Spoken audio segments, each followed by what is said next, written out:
로마의 휴일에 나오는 오드리 헵번은 영화 배우로서는 성공했을지 모르지만 여성으로서는 불행한 삶을 살았습니다.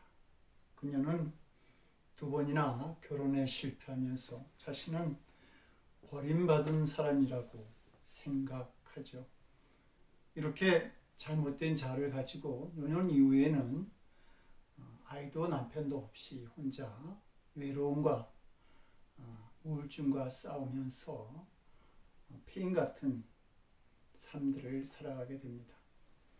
그러던 중에 1988년 3월 그녀는 유니세프 친선 대사로 임명되죠. 그리고 에티오피아, 수단, 방글라데시, 소말리아와 같은 그 내전 지역 또 기아 지역을 찾아다니면서 어린 생명들을 돌보게 됩니다.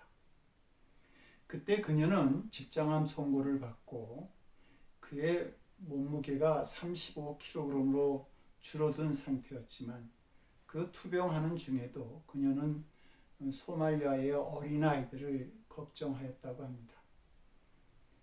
배우 시절에 헵번은 아름다운 외모를 가졌을지 모르지만 마음은 병들어 있었습니다. 그러나 예수님을 알고 그리고 고통받는 아이들을 위해서 살아가다 보니까 병들었던 마음이 바뀌고 인생이 건강해지게 된 것입니다. 그녀는 비로소 예수님 안에서 새로운 생명을 발견하게 되었고 새로운 삶도 살아가게 된 것이죠. 그래서 많은 사람들은 헵번이 나이가 들어 늙고 병든 육체가 되었지만 사람들은 말하기를 아프리카에서의 헵번이 로마의 휴일의 그녀보다 훨씬 더 아름다웠다 이렇게 얘기합니다. 오드리 헵번의 죽음을 조문한 엘리자베스 테일러는 하늘이 가장 아름다운 새 천사를 갖게 되었다 그렇게 말하죠. 그리스도 안에 있는 삶은 염려하고 근심하는 삶이 아니라 하나님의 나라와 그의 의를 구하는 새로운 인생을 만들어갑니다. 그리고 그 안에서 삶은 건강해지고 행복을 만들어가며 진정한 자기 삶의 목적을 완성하게 되는 것이죠. 예수님은 오늘 본문에서 우리에게 두 가지를 당부하고 있습니다. 하나는 염려하지 말라는 것이고 또 다른 하나는 구하라고 하는 것입니다. 찰스 메이오라고 하는 박사는 염려에 대해서 이렇게 말합니다. 염려는 순환기, 심장, 호르몬 체계, 그리고 신경 체계 등에 큰 악영향을 미친다. 나는 이제까지 일을 많이 하다 죽은 사람은 한 번도 보지 못했지만 염려 때문에 죽은 사람은 많이 보아왔다. 염려하는 마음이 생명을 위협할 수 있다라고 하는 말입니다. 그러나 무엇보다도 성도가 염려하며 살아갈 때 오는 위험이 있습니다. 그것은 온전하게 구원받은 자의 삶을 염려가 살아가지 못하게 한다고 하는 겁니다. 오늘 본문에 쓰인 염려라고 하는 이 단어의 헬라어의 의미는 마음이 흐트러지고 나뉘어지는 것이라는 뜻을 가지고 있습니다. 교회 생활을 하면서도 하나된 믿음, 완전한 구원에 이르지 못한 채 신앙생활을 하게 되는 것이죠. 걱정, 염려라고 하는 뜻을 가진 영어의 worry라고 하는 단어는 원래 질식시킨다 라고 하는 의미를 가지고 있습니다. 염려는 우리의 믿음을 질식시키고 우리의 영혼과 육체를 질식시키는 힘이 있다는 것이죠. 염려는 성도들로 하여금 계속해서 구원의 기쁨을 누리지 못하게 하는 저주를 만드는 것입니다. 성도 여러분, 우리는 예수 그리스도를 믿음으로 과거의 죄로부터 용서함을 받았습니다. 십자가의 은혜 안에서 새로운 기쁨과 평안을 누리며 살아가는 것이죠. 문제는 미래입니다. 앞으로 살아가야 할 미래가 더욱 중요한데 염려하는 사람에게는 미래에 대한 구원이 없습니다. 염려로 인해서 과거에 받은 구원이 미래의 구원까지 이어가지 못하게 된다는 말입니다. 성도 여러분의 미래는 어떤지요? 구원받았습니까? 미래가 구원받았는지 아닌지를 아는 기준은 바로 그의 마음 안에 염려가 있느냐 없느냐라고 하는 것입니다. 십자가의 제사함을 받은 사람은 과거가 구원받은 사람이죠. 그러나 구원받고도 여전히 앞으로 살아갈 일에 대해서 염려하는 사람들이 있습니다. 그런데 고린도후서 5장 17절은 누구든지 그리스도 안에 있으면 새로운 피조물이라 이전 것은 지나갔으니 보라 새 것이 되었도다 이렇게 말씀하고 있죠. 근데 염려하는 성도에게는 이전 것은 지나갔을지 모르지만 그렇게 말할 수는 있을지 모르지만 새 것이 되었다라고 말할 수는 없는 성도인 것입니다. 미래를 해결받지 못한 사람들인 것이죠. 성도 여러분, 그러면 우리가 정말 염려하지 않는다라고 하는 것, 그 마음을 갖는 것이 쉬운 것인지요? 예수님은 25절에서 목숨을 위하여 무엇을 먹을까, 몸을 위하여 무엇을 입을까 염려하지 말라라고 말씀하고 있습니다. 지금 이 예수님께서 말씀하신 염려하지 말라고 하는 것은 이 염려하지 않는 것이 몹시 힘들다라고 하는 뜻을 가지고 있습니다. 왜냐하면 우리는 목숨과 관계 있는 것을 가지고 염려하기 때문입니다. 목숨을 위하여 무엇을 먹을까 염려하는 것은 단순히 한 주부가 집에서 오늘 저녁 무엇을 먹지? 반찬은 무엇으로 할까? 라고 염려하는 것이 아닙니다. 이것은 입맛을 위해서 염려하는 것이지 목숨을 위해서 염려하는 것이 아니기 때문이죠. 목숨을 위하여 염려한다라고 하는 말은 먹을 것이 없어서 굶어 죽을 수밖에 없는 그 상황 속에서 염려하는 것입니다. 근데 예수님께서는 이 염려도 하지 말라. 지금 그렇게 말씀하는 것이죠. 몸을 위하여 무엇을 입을까 염려하는 것은 외출할 때 여러 벌의 옷을 꺼내놓고 무엇을 입고 나갈까 고민하는 것이 아닙니다. 이것은 멋내는 것을 위해서 염려하는 것이죠. 몸을 위해서 염려하는 것이 아니라고 하는 겁니다. 예수님이 말씀하신 몸을 위하여 염려한다라고 하는 말은 벗을 몸을 가릴 옷이 없다라고 하는 말입니다. 이스라엘의 사막 기후는 아주 밤에 엄청 춥기에 이 추위가 사람의 생명을 위협하기도 합니다. 그런데 이와 같은 추위를 해결해 줄 옷이 없다 그 말입니다. 겨울처럼 다가오는데 난방비도 없고 렌트비도 낼 형편도 안 된다라고 하는 것이죠. 근데 예수님은 이런 염려도 하지 말라 우리에게 말씀합니다. 성도 여러분, 그러면 이제 예수님께서 염려하지 말라고 했으니 나 이제 염려 끝났어 라고 그렇게 얘기하고 염려가 쉽게 사라지는지요? 이게 말처럼 그렇게 쉬운 것은 아니라고 하는 겁니다. 그런데도 불구하고 예수님께서는 이렇게까지 염려하지 말라고 하신 이유가 있습니다. 첫째는 우리가 염려한다고 해서 어느 것 하나 해결되지 않기 때문입니다. 만약 염려하여서 문제가 해결되어진다고 한다면 염려를 가장 많이 하는 사람이 또한 가장 부자가 될 것입니다.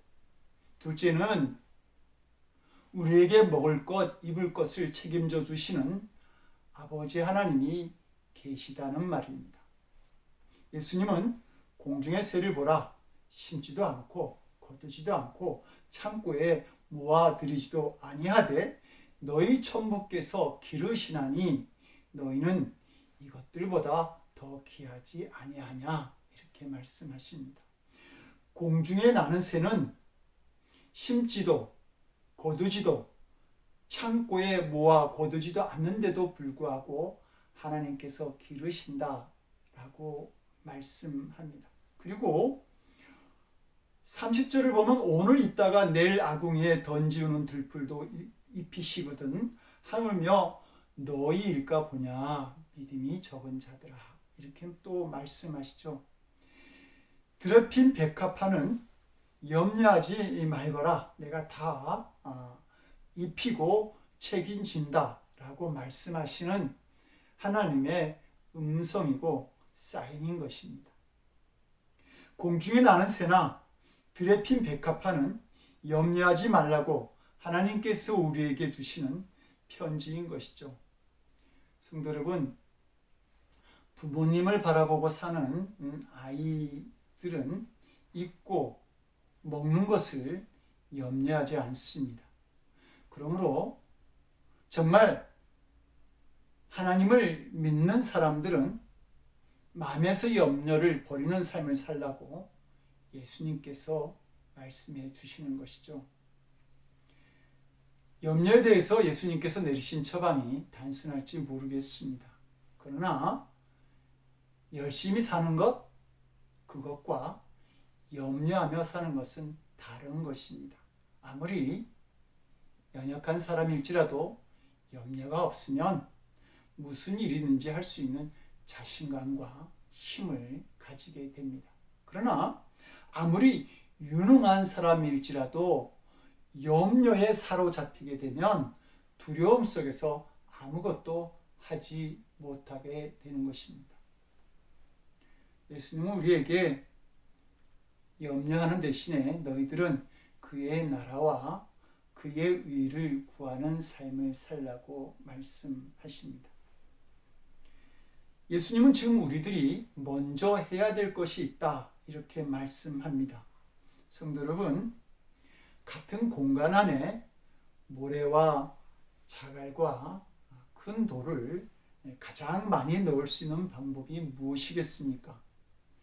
모래를 먼저 넣는 것이 아니라 큰 돌을 그 안에 먼저 넣어야 합니다. 그래야지 더 많은 자갈도 또 모래도 넣을 수 있는 것이죠. 모래를 먼저 넣으면 절대 더 많은 돌이나 자갈을 넣을 수가 없습니다. 꼭 먼저 해야 될 것이 있다라고 하는 절대적인 진리를 말하는 것이죠. 본문에서 말하는 먼저라는 말은 여러 가지 가운데 비교해서 우선적으로 선택해서 하라고 하는 것이 아니라 오직 이거 하나밖에 없기 때문에 무조건 이것만을 먼저 해야 한다는 절대적인 개념으로 사용되어진 말입니다. 우리는 살면서 반드시 먼저 해야 될 것이 있다. 그러므로 너희는 먼저 이것을 해라 라고 예수님은 말씀하시는 것이죠. 지혜라고 하는 것은 먼저 구할 것과 나중에 구할 것을 옳게 판단하는 것입니다. 먼저 구해야 될 것을 먼저 구하는 것, 이것이 바로 본문에서 말하는 먼저라고 하는 의미입니다. 성도 여러분, 그런데 우리가 무언가를 먼저 하기 위해서는 반드시 나 자신이든 일이든 포기하는 결단이 있어야 합니다. 예수님이 우리에게 하고 싶으신 말씀도 바로 이것이죠. 심리학자들이 사람의 건강한 심리 상태를 점검하는 방법 가운데 하나가 나라는 단어를 얼마나 자주 쓰는가를 통해서 알아보는 방법이 있습니다.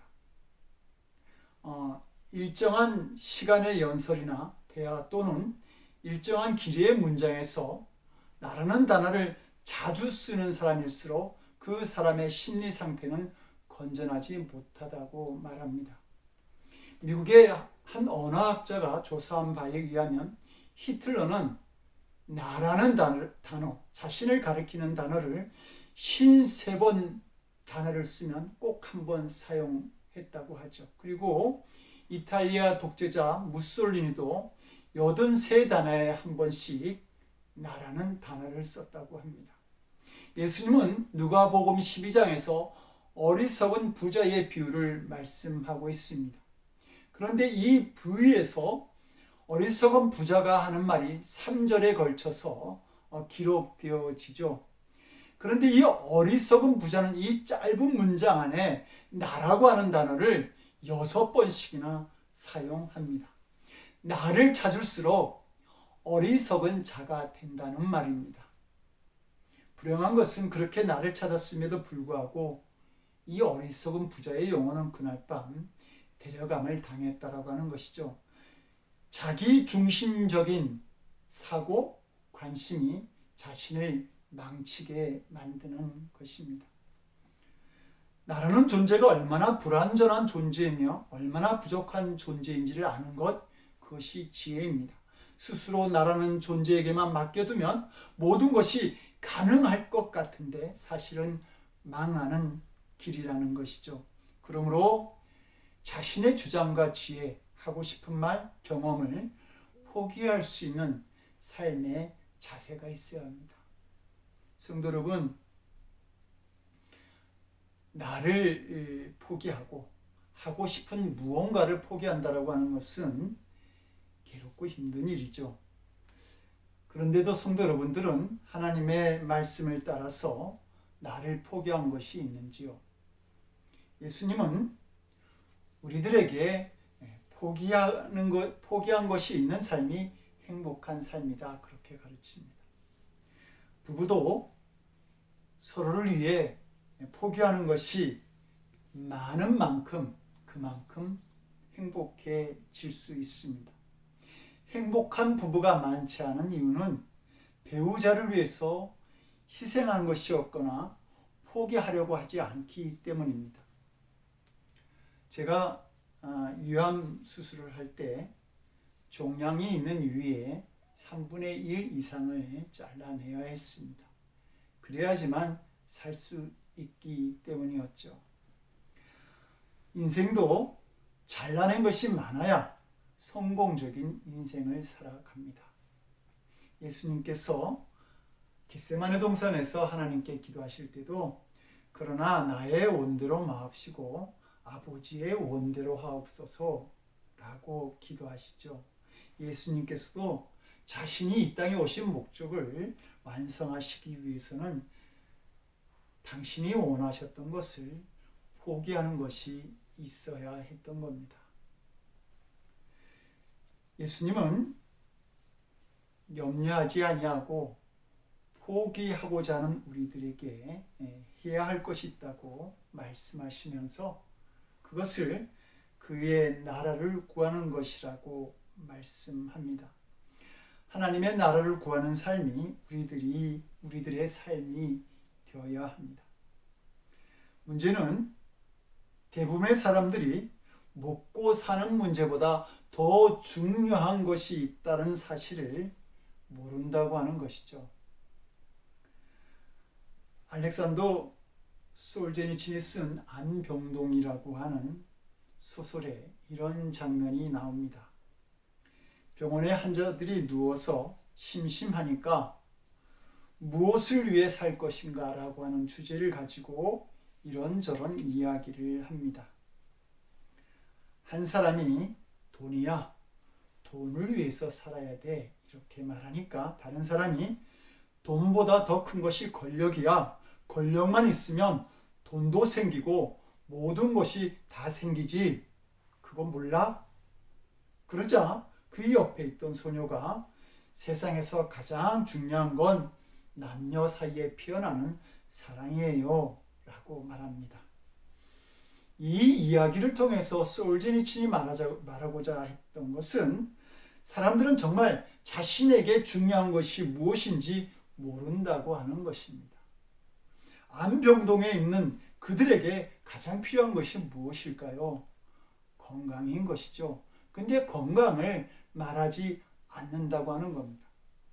성도 여러분, 마찬가지로 죽음을 앞에 둔 우리 인생도 가장 먼저 해결해야 될 문제가 있는데 그것은 부활입니다. 영원한 생명에 관한 문제입니다. 하나님의 나라의 문제를 우리는 해결받아야 합니다. 지난주 김정혜 집사님 어머니께서 돌아가셨죠. 그리고 그 전날은 박영복 집사님과 김평희 집사님 생신이셨습니다. 이렇게 우리는 너무도 분명하게 삶과 죽음이 반복되어지는 인생을 살아가고 있습니다. 그렇다고 한다면 우리 모두 하나님 나라의 문제를 분명히 해결받을 수 있어야 합니다. 저는 한국에서 지하철을 타고 가다가 검사한 병원으로부터 암에 걸렸다는 통보를 받았습니다. 혹 잘못 들었나 싶어서 타고 가던 전철에서 내려서 다시 물어보았습니다. 그리고 암에 걸렸다는 확인을 받고 먼 하늘을 쳐다보게 되었는데 그때 분명하게 내가 죽을 수도 있구나 라고 하는 사실이 보여졌습니다. 그러면서 모든 것이 단순하게 보여지기 시작했습니다. 분명히 죽는다고 하는 것, 그리고 그 다음에 하나님의 나라가 있다고 하는 사실입니다. 그러면서 가지고 있던 많은 걱정과 염려들이 굉장히 작게 보여지기 시작했습니다. 개인적으로나 가정적으로나 또 교회 일로 이런저런 장 걱정들이 많이 있었고 마음의 짐도 있었고 또 두려움도 있었는데 이 죽음이 보이고 그리고 하나님 나라가 보여지게 되자 그 염려들이 사라지는 것을 경험하게 된 것입니다. 염려 앞에서 오히려 하나님의 나라를 구하며 사는 사람은 미래가 구원받은 사람들입니다. 성도 여러분, 죽음이 두렵고 허무하게 느껴지지 않습니까? 그러나 이 미래가 구원받은 사람들은 죽음이 결코 허무하거나 두렵게 느껴지지 않는다고 하는 겁니다. 마치 우리가 밤에 잠들 때 깨어나지 못할까 걱정하지 않고 편히 잠을 자는 것처럼 죽을 때도 걱정 없이 편히 잠들 수 있는 겁니다. 왜냐하면 천국에서 다시 깨어날 것이기 때문이죠. 이 사람들이 자신이 걸어가야 될 인생의 길을 찾은 사람들이고 미래가 구원받은 사람들인 것입니다. 고 정창기 장로님 일주기 추도 예배를 드릴 때에 장남인 은기군이 나와서 인사말을 하게 되었습니다. 그때 했던 첫 마디가 아버지는 살아계실 때 언젠가 자신이 죽을 때 울지 말라고 말씀하셨습니다. 라고 말하면서 편안한 얼굴로 인사말을 나누었던 기억이 있습니다. 왜 정창기 장로님은 자신의 죽음에 대해서 울지 말라고 하셨을까? 죽음의 문제가 해결되어졌기 때문입니다. 미래에 가게 될 하나님의 나라를 생전에 그분은 보고 있었기 때문이죠. 그러나 미래가 구원받지 못한 사람은 죽음이 두렵고 허무하게 느껴집니다. 여러분은 죽음이 어떻게 느껴지는지요? 죽음에 대한 준비가 안 된 것 같고 죽음이 두려우면 가야 할 길을 놓쳤다는 증거입니다. 목적지 없이 이 길거리를 걷는 사람은 방황하다가 나중에 돌아올 길을 더 걱정하게 되죠.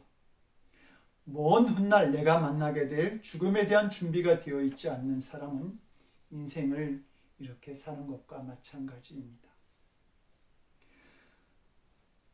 성도 여러분, 하나님의 나라를 구하는 사람은 그 나라가 이 땅에 실현되어질 하나님의 의를 구하는 삶을 또한 살 수 있어야 합니다. 성도 여러분, 여러분들이 하는 염려가 하나님을 위한 염려, 하나님의 의를 구하는 걱정을 하고 있는지요? 고린도후서 7장 10절을 보니까 하나님의 뜻대로 하는 근심은 후회할 것이 없는 구원에 이르게 하는 회개를 이루는 것이요 세상 근심은 사망을 이루는 것이니라 그렇게 말하고 있습니다. 세상에 대한 염려는 가시덤불과 같아서 우리로 하여금 아무 일도 못하게 합니다. 그러므로 무엇을 입을까? 무엇을 먹을까? 하고 염려할 그런 여유가 있다고 한다면 어떻게 하면 더 의롭게 살까? 거룩하게 살 수 있을까? 또 사랑하며 감사하며 살까? 하고 근심하고 몸부림칠 수 있기를 바랍니다. 어떤 사람이 구세군을 시작한 윌리엄 부스에게 그의 성공적인 삶의 비결을 물었을 때 부스는 잠시 침묵하다가 눈물 어린 눈으로 이렇게 말합니다.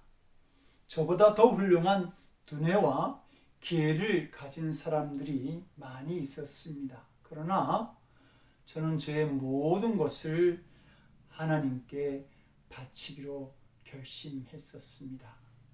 그것이 바로 구세군을 시작하고 세우고 믿음의 성공적인 삶을 살게 하였던 것이죠. 라고 대답합니다. 그렇습니다. 하나님께 자신을 던진 사람은 결코 버림받는 일이 없습니다. 모든 것을 더하시는 하나님의 은혜에 참여하게 됩니다. 어떤 일간지에서 독자들에게 설문조사를 했는데 만약에 당신이 1년만 살고 죽는다면 당신은 그 1년을 어떻게 사시겠습니까? 라고 물었습니다. 수백 통의 응답 중에서 집을 사겠다든지 은행에 저축을 하겠다든지 하는 어떤 물질적인 희망사항은 전혀 없었고 나의 이웃에게 더 많은 도움을 주겠다. 더 많은 기쁨을 나누겠다. 더 많은 사랑을 베풀어 주겠다라고 하는 내용이 가장 많았다고 합니다. 죽음 앞에서 진정한 삶의 의미가 보여지는 것이죠. 성도 여러분, 우리가 구원받았다고 한다면 미래가 해결받아야 합니다. 오늘 죽을지라도 두렵지 않고 후회하지 않는 삶을 살라고 하는 것입니다. 먹고 사는 문제 때문에 세상 염려만 가지고 살거나 은근슬쩍 세상 죄를 기웃기웃거리는 그러한 삶을 살아가는 사람은 미래가 없습니다. 그 사람들은 죽음을 맞을 때 무너지고 맙니다. 그래서 에베소서 5장 14절은 잠자는 자여 깨어서 죽은 자들 가운데서 일어나라 이렇게 말합니다. 염려와 죄에 취해 있다면 잠자고 있다면 이제 깨어야 할 때라는 말입니다. 오미크론 같은 그런 세상의 질병으로 지금 가야 할 길이 잘 보이지 않지만 분명하게 하나님의 나라와 그의 의를 구하는 성도의 삶이 있기를 원합니다. 그러므로 미래가 해결받은 자의 삶을 살아가는 모든 성도들이 될 수 있기를 주님의 이름으로 간절히 축원드립니다. 기도하시겠습니다. 영원한 생명의 주인이 되시는 하나님, 우리 모두가 하나님의 나라를 바라보고 하나님의 의를 이 땅에 나타내는 믿음의 삶을 살아가기를 원합니다. 이런 믿음을 고백하는 우리들에게 염려하는 삶이 아니라 죽음조차 결코 두렵지 않은 미래가 해결받는 삶을 살아가는 저희들 되도록 주님 역사하여 주시옵소서. 이제는 우리에게 영원한 생명의 문을 열어주신 우리 주 예수 그리스도의 크신 은혜와 독생자의 희생제물에 나타난 그 놀라운 사랑을 통해서 염려하지 않는 삶을 살아가게 하시는 아버지 하나님의 극진하신 사랑하심과 제 가운데서도 하나님의 나라와 의를 먼저 구하는 삶을 살아가도록 도우시는 성령님의 감화감동, 우리 안에 교통하시고 역사하시는 놀라우신 은총이 염려가 아니라 미래가 해결된 구원 속에서 기쁨과 평안을 누리며 살아가기를 원하는 거룩한 성도들 머리 위에 저들의 삶과 가정과 일터와 기도 위에 지금으로부터 영원토록 함께 하옵시기를 간절히 축원드리옵나이다. 아멘.